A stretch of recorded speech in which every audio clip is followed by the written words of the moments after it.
n-am avut un ban, când n-am avut un ban,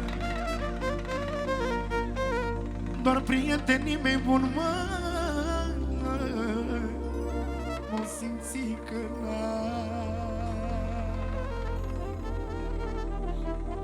și-am văzut cu ochii mei, cu ochii mei, cu ochii mei, cine mi-e aproape.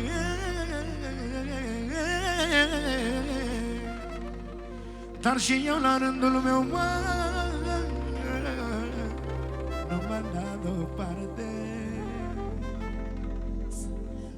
Tobele. Hai, hai, hai, hai, hai, hai, hai.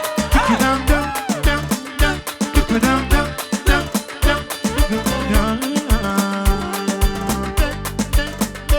tukudam dam, tukudam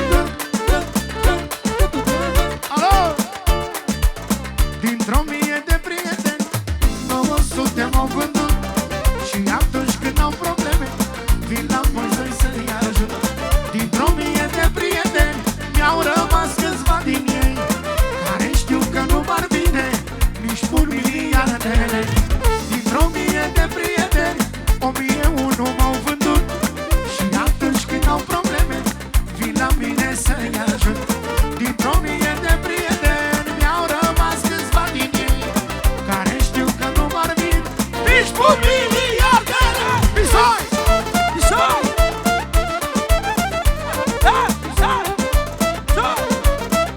Și după mine trupas! Da! Da, da, da, da. Da, da, da. Da, da, da, da. Da, da, da. Mai bisoiule! Da!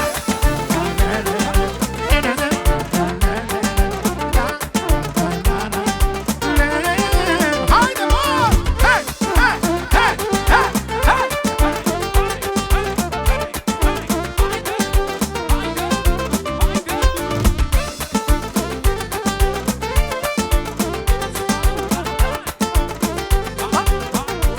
Ia auzi! Auzi, bisoi, și toți oamenii. Cine n-are mulți prieteni, nici să nu-și dorească, că cea mai spurcată rasă era să omenească. Decât să-i ajuți un om, mai bine un câine, să-i arunci din când în când, când tu costă pâine. Cine n-are mulți prieteni, nici să nu-și dorească, că cea mai spurcată rasă era să omenească. Decât să-l ajuți un om, mai bine un câine, să-i arunci din când în când, când tu colți pâine. Dintr-o mie de prieteni 900 m-au vândut și atunci când au